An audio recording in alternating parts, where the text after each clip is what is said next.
আবু তালিব কইছে বেটা এই মক্কাতে একটা মেয়ে আছে যে মেয়েটার নাম হলো খাদিজা। কি নাম? মাল দিয়ে গোটা মক্কা খুব বিজনেস করছে বেটা, আর মেলাই মেলাই লাভ করছে। খবর নিয়ে দেখতাম যদি কোনো কাজ টাকা টাকা থাকতো আর তুমি ওর মাল টাল নিয়ে যেতে যা পেতে সেটা এক জায়গাতে জমা করে রেখে ভবিষ্যতে তোমার জন্য ঘর বাড়ি বিহা শাদী। নবী কইছে আমি রাখা ওইদিকে যার নাম খাদিজা তার দুবার বিয়া হয়েছে,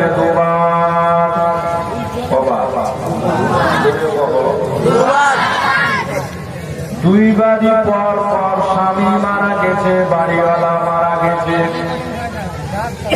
মক্কাতে একবার স্বামী মারা গেলে ওই মেয়েটার বিয়া হওয়া খুব মুশকিল ছিল। কিন্তু মা খাদিজা দেখতে এত সুন্দরী, যেমন রূপে তেমনি গুণে তেমনি যৌবনে তেমনি পাক বর্তাতে খুশিদাতে তেমনি ধনে তেমনি দৌলাতে সব দিকে বছর নিয়েছিল, ভরপুর ছিল ভরপুর। এই জন্য জওয়ানরা প্রচুর মক্কা খাদিজাকে বিয়ে করার জন্য পয়গাম পাঠিয়েছে, প্রস্তাব পাঠিয়েছে। মা খাদিজা বলছে আমি আর বিয়ে করব না। দুবার বিয়ে করলাম, দুইবারই স্বামী মারা গেল, ফের যদি বিয়ে করি আর ফের যদি মারা যায় লোক লোক যদি মেয়েটাই আছে পুরা কপা। এই জন্য আমি আর বিয়ে শাদী করবো না। ফাকুয়া তোলা 400 টাকা নারাই তাকবীর, জোরে লাগাও নারাই তাকবীর, নারাই রিসালাত। জনাব আজিজউদ্দিন সাহেব বলছে আমি আর বিহা করবো না। কে কইছে কথা বুঝছো তো?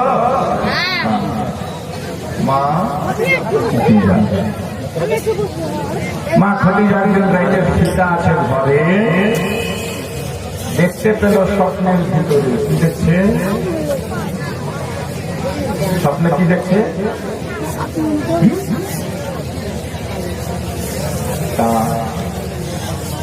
আসমান থেকে চাঁদ নেমে মা খাদিজা চলে এসে বোঝা গেল আর সেই চাঁদের আলোতে দুনিয়া ঝকমক ঝকমক ঝকমক ঝকমক করতে লাগলো।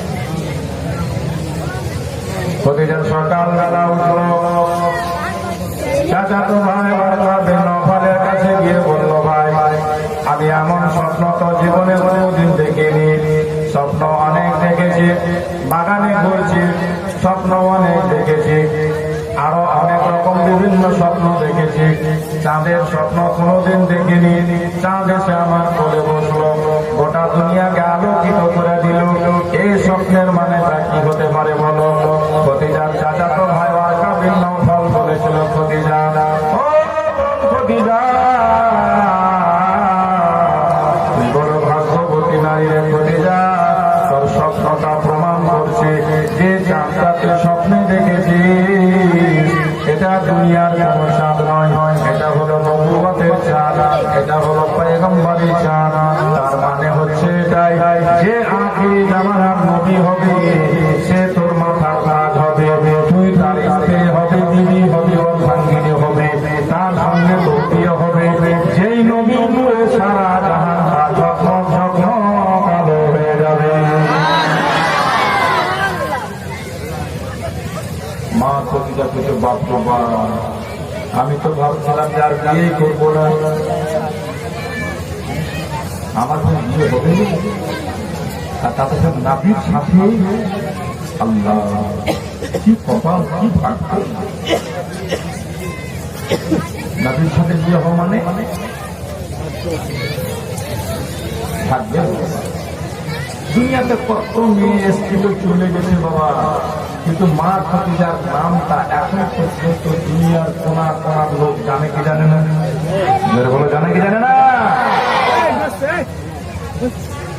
200 টাকা দিয়েছে দাদা, আর 500 কি বলেছে 50 আর 1 টাকা হয়ে 51 টাকা দিয়েছে। না না মানে দান কবুল করো আল্লাহ, তুমি রহমান খিলায়ও জান্নাতের খাওয়া, জান্নাতের হাওয়া, জান্নাতের নাওয়া, সকলে বলুন আল্লাহ আমিন। আর দোয়া একবার করে ঠিক আছে। মা খদিজা স্বপ্ন দেখা নবীকে খুঁজছে বাবা, এই দেখেন এইদিকে কাজের দরকার, ওইদিকে উঠছে নবীর দরকার। আল্লাহ মিলাবে যেমন করে হোক মিলে গেল। মা খদিজার মাল নিয়ে নবী আমার ব্যবসা শুরু করে দিল। বেশ কিছুদিন ধরে ব্যবসায় নবী আমার আসা যাওয়া করলো। সংক্ষেপে কথা বলছি সবের উপরে। মা খদিজা তার মধ্যে চিনে গেল যে এটাই হচ্ছে শেষ জামানার নবী, আখির জামানার পয়গম্বর। খদিজা চিন্তা করছে ইনি যদি নবী হন, তার সঙ্গে তো আমার বিয়ে হওয়ার কথা, বিয়েটা হবে কখন, কেমন করে বিয়ে হবে? বিয়ে হতে গেলে মাঝখানে একটা ঘটক লাগে, ঘটক বিহার ঘটক করে, ওটাকে কথা বলার জন্য যেটা যাওয়া আসা করে ওটাকে কি করে দিয়ে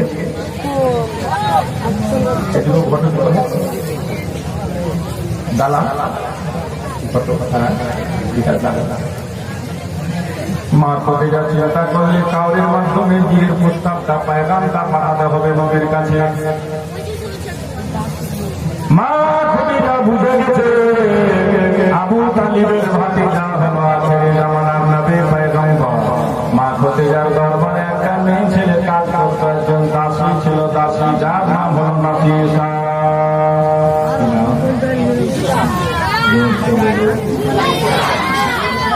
মা খদিজা নাফিসাকে ডাকলো, ডাকার পরে বলছে নাফিসা, ও নাফিসা, অনেকদিন ধরে তুমি আমার বাড়িতে কাজ করছো নাফিসা, একটা কাজ যদি করতে পারিস রে বলি, তাহলে তোকে আর দাসী করতে হবে না, এত শ্রম দিব মাল দিব তুই বলে হয়ে যাবে। নাফিসা বলছে বলি খদিজা কি কাজ করতে হবে বল না, বলে তাড়াতাড়ি মক্কাতে ছুটে যাওয়ার পরে আবু তালিবের ভাতিজা আল আমিন সাদিক যার টাইটেল প্রমাণ হয়ে গেছে সে আখেরি জামানার নবী, তার সঙ্গে আমার বিয়ে হওয়ার কথা। বললে নাফিসা তুই যদি কোনো রকম করে ওকে রাজি করতে পারিস, আমি তোকে আজাদ করে দিলাম। নাফিসা কয় খদিজা চিন্তা করিস না রে বোন, এটা আমার জন্য ছুটির খেল, আমি কত জনের বিয়ে লাগিয়েছি, তোমার বিয়ে লাগাতে পারবো না, মানে এটা আমার জন্য হলো ছুটির খেল। মা খদিজা বলছে নাফিসা যদি তুই হয়েছিস খেল, তোকে যেতে হবে জেল, যদি করতে না পারিস নাফিসা কইছে দেখ না তুই আমার খেল, বললাম পারছি কিনা বিছানার মধ্যে করতে। মেয়ে পৌঁছে গেল মক্কা, দেখতে পেল আমার নবীকে, ডাক দিয়ে বলে বল আমি একটু দাঁড়া। নবী আমার দাঁড়িয়ে গেল, খদিজার দাসী নাফিসা নবীর কাছে গেল, যাওয়ার পরে বলছে একটা কথা বলতে পারি? নবী বলছে হ্যাঁ বলো, কি বলতে চাও বলো না। বলছে আপনার বয়সটা এখন বর্তমানে কত? নবী বলছেন আমার বয়স প্রায় 25। নাফিসা বলছে 25 বছর বয়সের জওয়ান আপনি, এখন পর্যন্ত বিয়ে শাদী কেন করেন?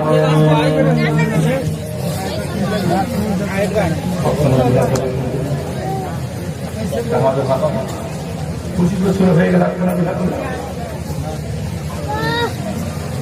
আল্লাহ নবী বিহার কথা শুনতে নাই বাবা।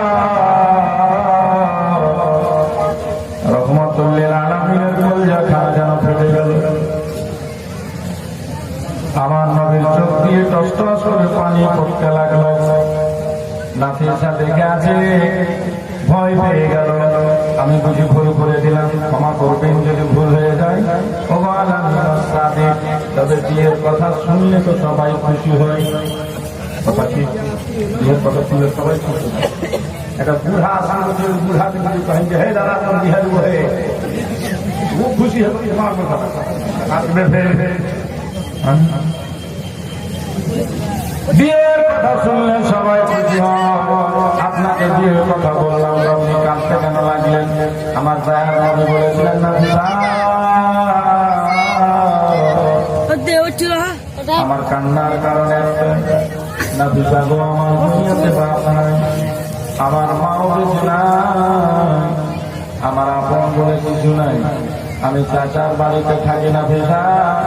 বলো আমার মতো অসহায় ব্যক্তিকে, আমার মতো অধম অসহায়কে কে মক্কার মধ্যে বিয়ে করতে রাজি হবে? এমন কথা শুনতে নাই না ভিসা বলছে মক্কার মধ্যে সবচেয়ে সম্ভ্রান্ত পরিবারে, সবচেয়ে দেখতে সুন্দরী, সবচেয়ে মালের মেয়ে একটা মেয়ে, যার ধারণা মক্কাতে মেয়ে না, এমন একটা পর্বতী নারী যার নাম মাহেরা বলে সবাই ডাকে। এমন তার জীবনের চাল চরিত্র, এমন তার আচার বিচার ব্যবহার, সবাই তাকে পাঁচ পাঁচ বলে ডাকে, পাঁচ পাঁচ বলে ডাকে, পাঁচ পাঁচ বলে ডাকে, তাহেরা বলে ডাকে, তাহেরা। এমন একটা মেয়ে গুণে ভরা, যদি আপনাকে বিয়ে করতে রাজি হয় আপনি কি তাকে পদবতলে ঠাই দিবেন না? আমার নাকি বুঝে গিয়েছিলেন, বলে না পিসা কার কথা বলতে চাইছো তুমি, একটু নামটা ক্লিয়ার করো না। নাফিসা বলছে জি হ্যাঁ, সেটা হলো আমার মালিক খাদিজা।